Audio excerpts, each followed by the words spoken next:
Nice. Well, we're a little bit ahead of schedule, so I want to go ahead and go to Lance. Lance, you feel like you can take it away? I'll give it a shot. Awesome. And you should have screen sharing enabled if you have a presentation. Well, to burn a little time up, a little background on myself here.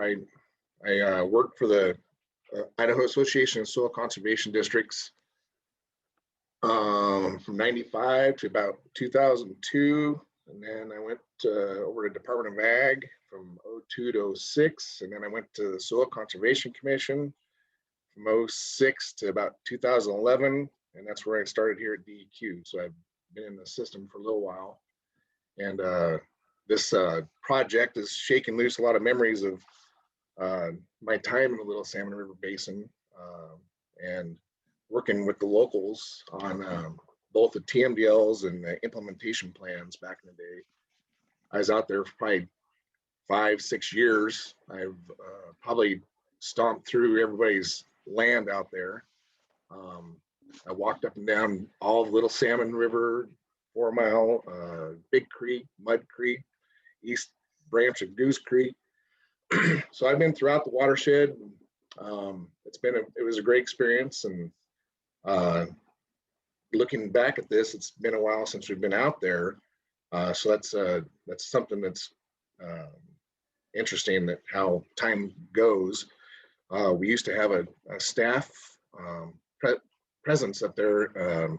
Leslie Freeman worked out of the McCall satellite office we had. So we were out there a little bit more than we are now, which is unfortunate. So to look at some of the data that we have, it's old, and some of the information is a little older.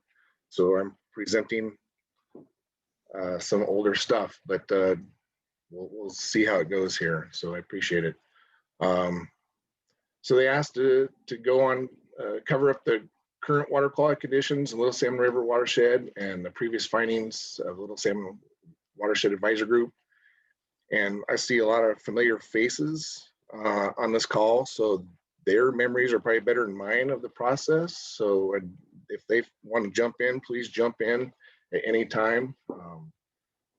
We all worked hard together to put together those Tmdls and those implementation plans. So just want to make sure they know that I really respect that work that we've already done in the watershed and everything everybody's doing so far. So is that map coming through? Yep. Yeah, I think we all know. Before you get started, do you mind, anytime you come up on like a abbreviation like Tmdl, do you mind just spelling it out? Because they might have some new callers who aren't familiar. Yeah, for sure.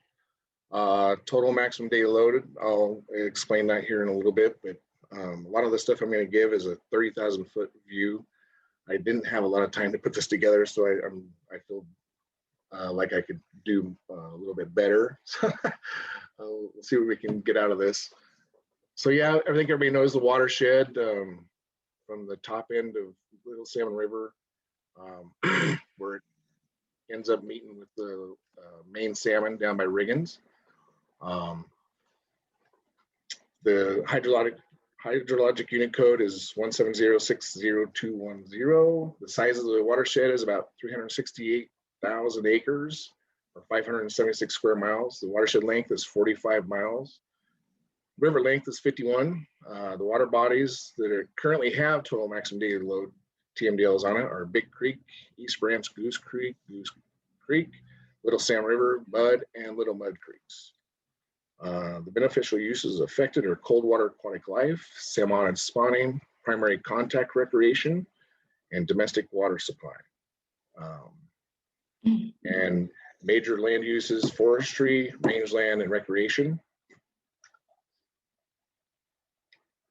So we're going to jump into the two types of water quality reports that DEQ is responsible for doing. And that one is the Tmdl, which a Tmdl is essentially a pollutant budget for a water body and to meet water quality standards. And there's some of the information on what a Tmdl looks like. as you put it together, you have your point sources, your non-point sources, and your background sources. You add all those up, you develop the capacity of the pollutant that the water body can handle, and and then try to address that. We also write 5-year reviews, which we have done one in this watershed, I believe is in 2012. So we're a little delinquent in another 5-year review, which became quite apparent as I was looking at this. I was like, oh, we're a few years behind here. So and that's a good opportunity for us to reassess the pollutant loads that we put in the subbasin or the watershed, and see how the watershed's health is doing, and relationship to our Tmdl goals. Current Tmdl status of the Salmon River. We had a 2006 Tmdl of the main Salmon River, Big Creek to Round Valley Creek, and the Tmdls for temperature, E. coli, and nutrients, or essentially total phosphorus was the nutrient. And then another segment of Little Salmon River, Mixed Creek to Big Creek, we had a temperature Tmdl written. We also did one on Big Creek in that 06 Tmdl, and that was for E. coli and total phosphorus. Then as a result of that 2012 5-year review, we identified that we had a couple more segments of tributaries to Little Salmon. They were impaired, Mud and Little Mud by sediment, and East Branch Goose Creek by E. coli.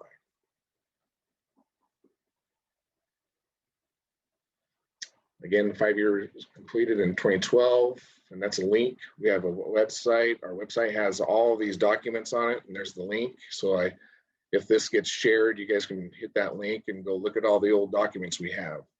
Additionally, I have some other documents. NRCS might remember this, but we did rapid watershed assessments back in the mid-2000s, 06 or so, 07. So I have a rapid watershed assessment I can send out to everybody. It's kind of a neat document, kind of gives a quick overview look of the entire watershed and all resource concerns and stuff like that. So I can send that out too. So back to that 5-year review, and kind of segueing into the monitoring that we have. So we did monitoring in 2010 and 2011. That's essentially the last monitoring we've done, and that was on Little Salmon River, Big Creek to Round Valley. Temperature in that review showed a slight improvement in shading, so that's good. It wasn't much, but there was an improvement happening. So it'd be interesting to go back out and take a look at that and see if that shade has improved since then on that segment. E. coli continued to exceed the Tmdl targets of 126 coliform units.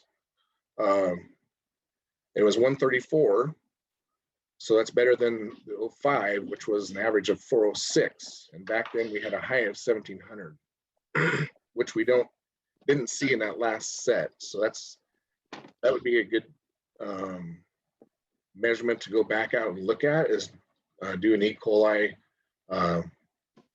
sampling set and see if maybe there has been additional improvement. It'd be great to be able to delist and pull that E. coli listing out of the Tmdl and say that we're meeting targets. So there's a chance that we have done that since that's so close. Total phosphorus, we were still above the target at 0.075 milligrams per liter, it was 0.82, so we're really close there. Again, some improvements, getting close to those targets, so it'd be probably a good idea for if we can budget it out to maybe revisit this watershed, and especially during this effort of the collaborative, to maybe have some results at the end of this. But anyway, and then Big Creek, we did some monitoring in 11. E. coli continued to exceed with a geo mean of 1,857.9. That's pretty high. That's a tough one. We're gonna bring that one down. And we didn't sample for total phosphorus. So not sure what happened there, but it didn't happen. Maybe the samples were, something happened. I couldn't figure out. In 2013, we did an addendum, like I said, as a result of that 12 review, and we wrote TMDLs for sediment based on bank stability. And the East Branch Goose Creek, we did in our E. coli, and we had a average geometric mean of 264 versus the targeted 126. So we got some work there too. And then back to that 2013 addendum, that was just for mud and Little Mud and East Branch. And sediment, we needed a 22% reduction in sediment load. And then for bacteria, 57% reduction in E. coli load.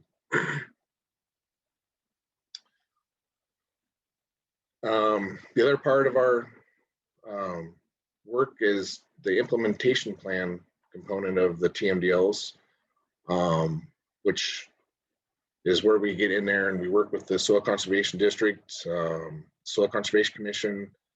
We work with the WAG, Forest Service, Fish and Game was there, Department of Land, City of New Meadows, other landowners. We all got together and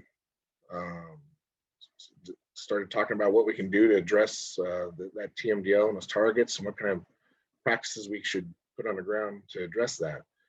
So the implementation plan is an adaptive management approach for implementing BMPs and resource management systems on ag lands to meet requirements of Little Salmon River TMDL and both 06 and 13.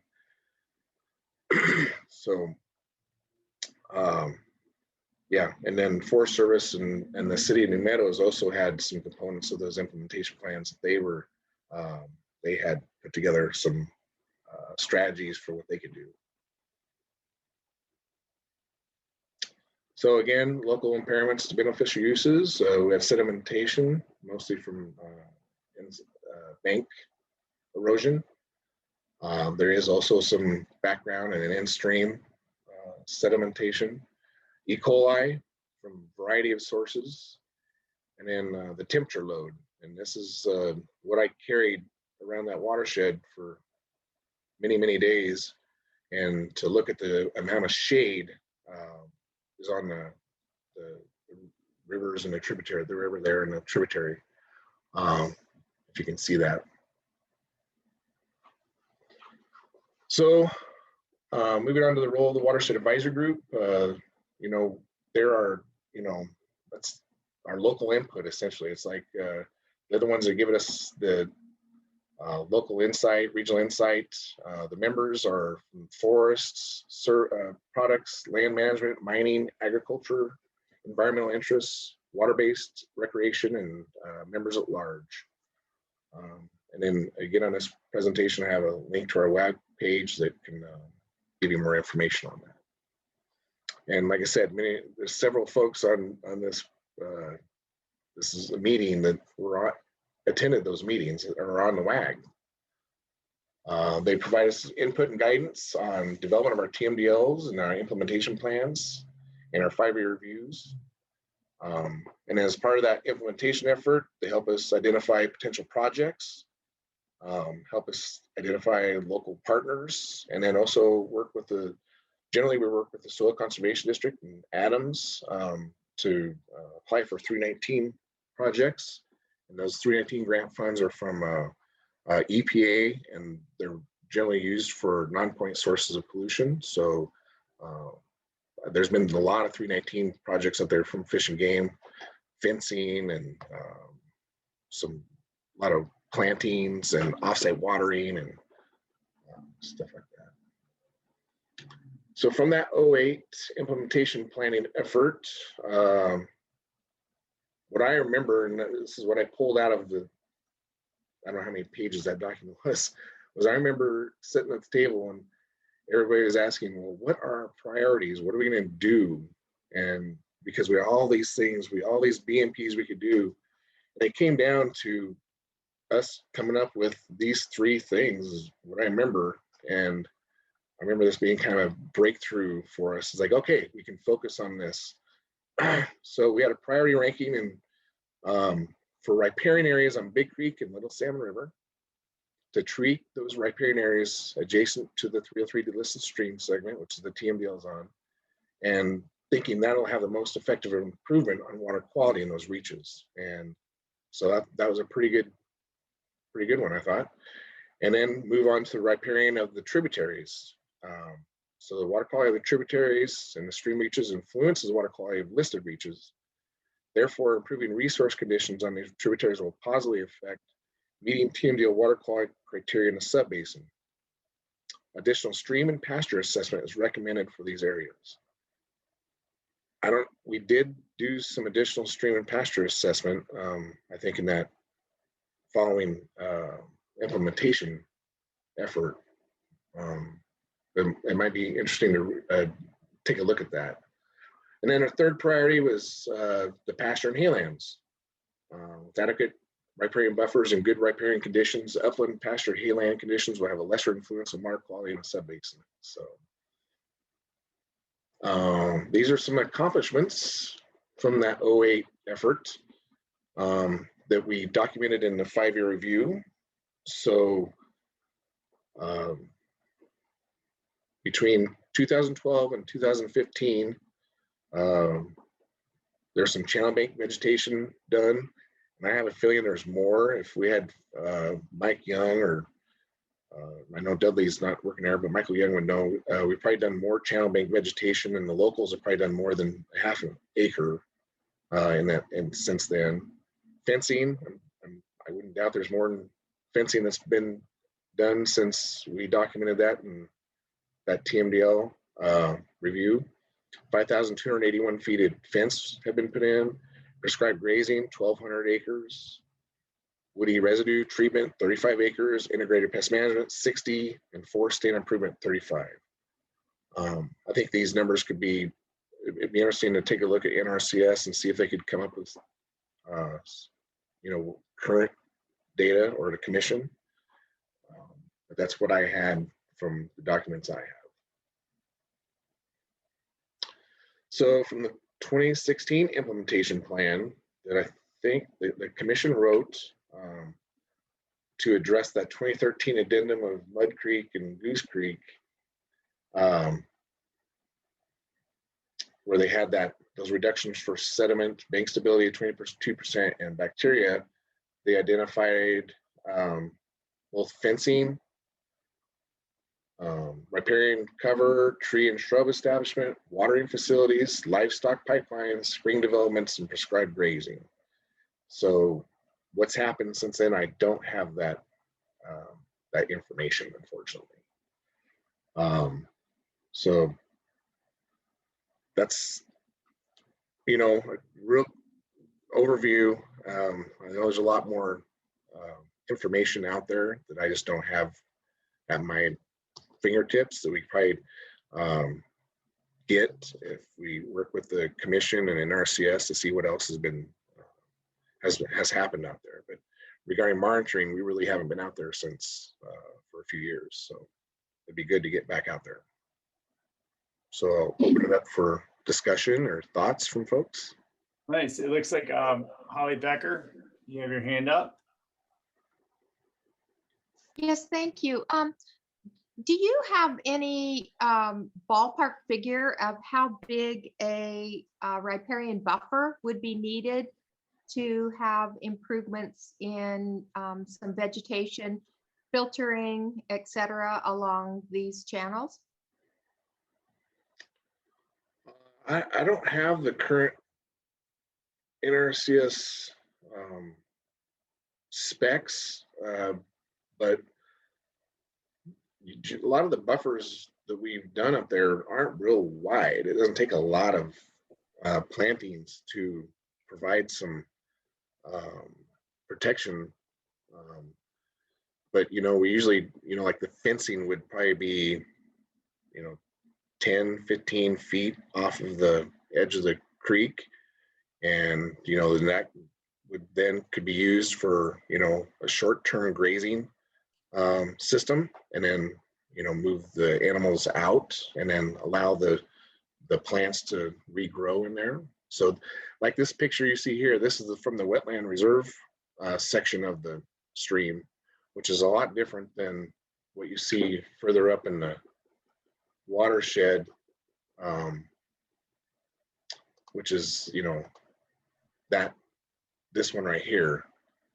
A lot of the watershed kind of looks like this and this, and the Little Salmon. And then you have that WRP, which if you're looking for, some background and site comparison, as if you're looking at that tour, get access to both of those kind of areas to kind of look at the difference. Thanks, Lance. Let's go to Wes and then Jared for questions. Yeah, Lance, really appreciate you taking the time to kind of highlight where we're at.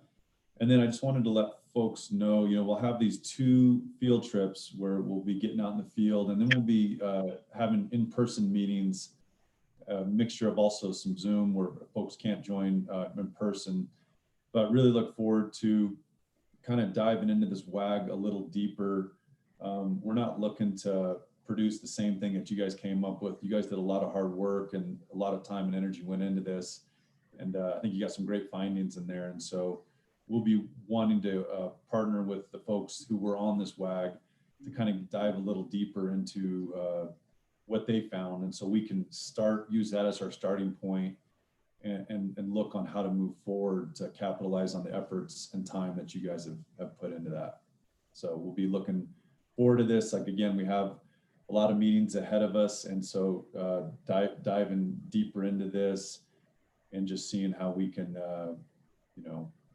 pick up where you guys left off. So thanks again. Okay, let's go to Jared. And then Julie, I'm going to come back to you to go back to Holly's question. Thank you. Hey, thanks.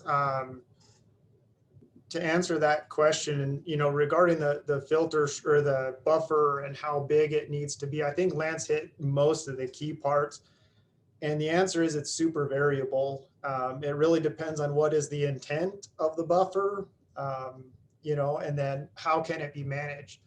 I do want to put it out there that typically we're not, we're all for fencing off streams for stream health and such, but we generally don't advocate for total removal of livestock from the stream. So we're all for, if you want to put a fence 20 feet off the stream, by all means, go in and graze it. It's oftentimes that's some of the best grazing and pasture you can get, but do it in a manner that's going to minimize the potential damages to it. So yeah, the buffer question, it really is just site specific and management specific, and really what is the intent of that buffer or that set aside area. So hope that helps.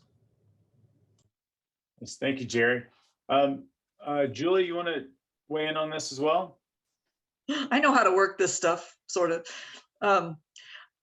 Sorry. So Jared pretty much explained it pretty well. We've worked on some other things on the Little Weezer and the Main Weezer for stream bank restoration with 319 funding and working with private landowners. What I would say is, as he said, it kind of depends on what your intention is. Like if you want to graze that, and fencing is really a good tool for restoration work, but you can graze it, and it's a matter of timing. It's a matter of not having the livestock in there during the critical growth period that you're trying to get some of your grasses or your shrubs.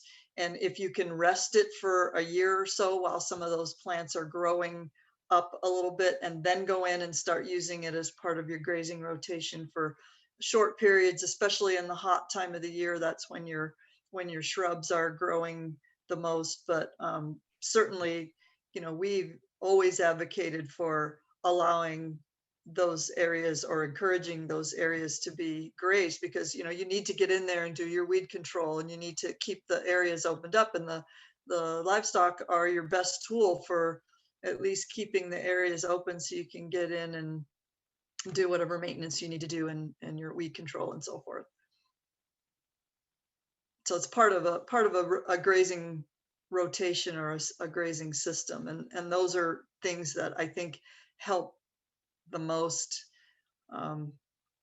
in starting to address some of the areas where livestock are having impacts. Thanks.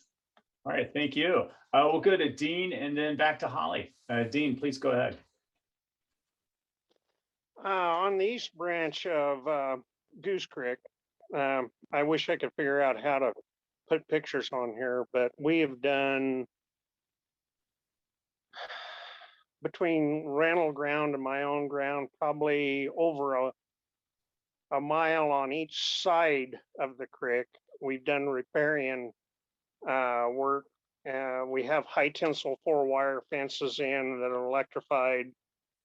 We've started it in 2000 and it's ongoing. We use flash grazing.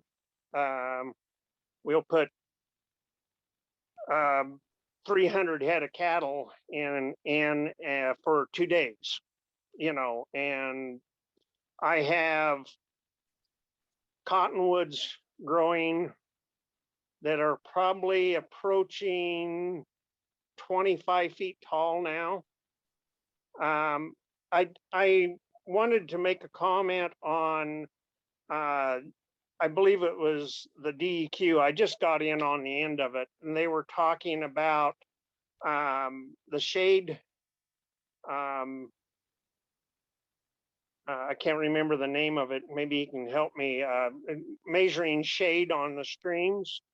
And I actually went with the DEQ person at the time, and we were measuring up through the riparian area. And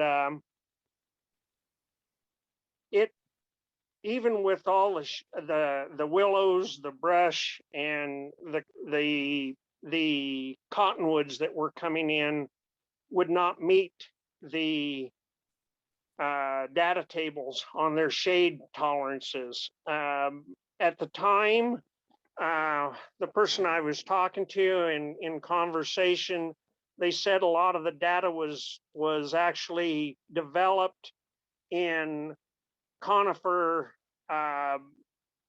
narrow canyons, and it really was not developed in a wide open valley. So I'm a little curious, and I'd like to have I'm sorry, I don't know his name, the person from DEQ elaborate on that a little bit. That's about it. Excellent, Dean, thank you. And Lance, we'll go to you. And Dean, in the future, if you have stuff you want to share with the group, you can always email it to me, and I can make sure it gets on the screen. You know, if you have time, we'll be glad to share that, especially the work you've already done. Sounds great. Lance, take it away. Yeah, Dean, I was the one that was out there working with you, and we were working on doing that solar pathfinder. I don't know if can you see it up on the screen right now? Yeah, I lost my screen for a second. Yeah, that's it. Yeah. So this is what we hauled around the entire watershed for days and days and days, and looking at the shade. And if you can see in there, you can see the amount of shade on the stream in that spot. The development of this tool was for placement of solar power. You know, that's how these were developed, and it's been adapted into our industry to try to use this to determine shade on a stream and over the growing period, obviously, and how that's cooling the water or not cooling the water. And so we'll take this solar pathfinder tool, and we'll take a measurement and walk 10 paces, take another measurement, walk 10 paces, take another measurement, and just keep doing that. And then you just average out that solar load of the stream.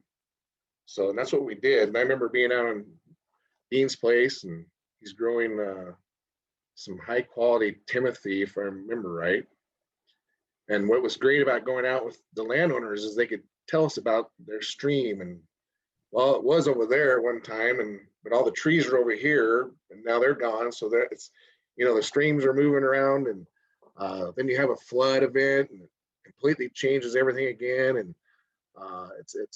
it's a dynamic system, so you can do as much as you can, but it's always going to change on you a little bit. So, but that's the tool we used. I'm trying to find pictures of his place, because I remember talking about his fencing he'd done and everything. So if I can find it, I'll put it up on the screen. Excellent. Thank you, Lance. We'll go to Holly and then Chase. Thanks. My question, wondering about the riparian buffer, wasn't just regarding fencing livestock out, because that isn't my intent. But I was just curious if there had been any thoughts about how big of a buffer was needed, for instance, to lower the phosphorus, et cetera. Usually riparian areas are just incredibly forgiving and do an incredible job of filtering things out in a pretty small amount of space. They're really a pretty remarkable being, I guess you'd call it. So my intent was not fencing livestock out completely. I do know the benefits of grazing, and in fact, in some studies in Nevada, it was found that fencing out the livestock actually impaired another endangered species, a little frog, and it was because the veg got too thick in there. So bringing the cattle back in again for these short duration grazings and different periods of the year, it did take a little more effort on the livestock owners to move their cattle in and out, but it made it great for both ends, the little frog, and also got some good grazing out of there. So thanks. Thank you, Holly. Let's go to you, Chase. Thanks, everybody. And I wanted to really thank Lance for sharing the data that you were able to come up with. Super helpful. I think that sort of information really helps drive decision making and management, and is the most critical component of all of this. So I really appreciate that, Lance. One of the well, I had a few thoughts, especially regarding the numbers on the TMDLs. Any of us who have worked in and around soils and water for any amount of time, especially water sampling, know how notoriously unpredictable E. coli is in tracing E. coli and determining the factors that raise and lower the trends of this. And a lot of it is that I've seen in my own water sampling and experience is temperature driven. Temperature goes up, E. coli goes up, coliform forming units go up, bacterial levels rise. And so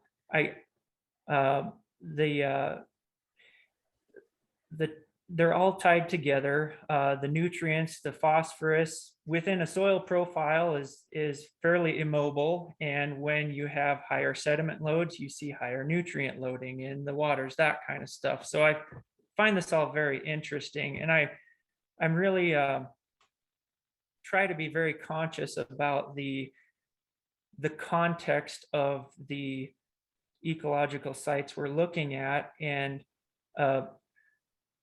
a wooded canyon stream segment is going to be different than a valley floor shallow gradient stream segment. A watershed with contribution from several geothermal sources is going to be separate from one without. You know, there are all these factors that play into the context and the characteristics of these watersheds and water bodies and stream segments. So everything's a balance, and I really encourage maintaining context and seeing the potential, but also seeing the just the peak capability of whatever area you're looking at too.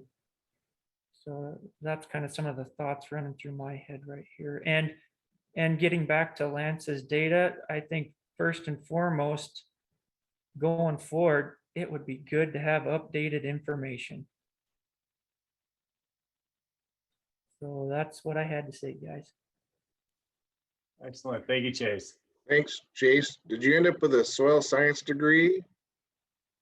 No, I didn't, but but I've worked in the industry for a few years now, Yeah. and so I'm neck deep in it, I guess you could say.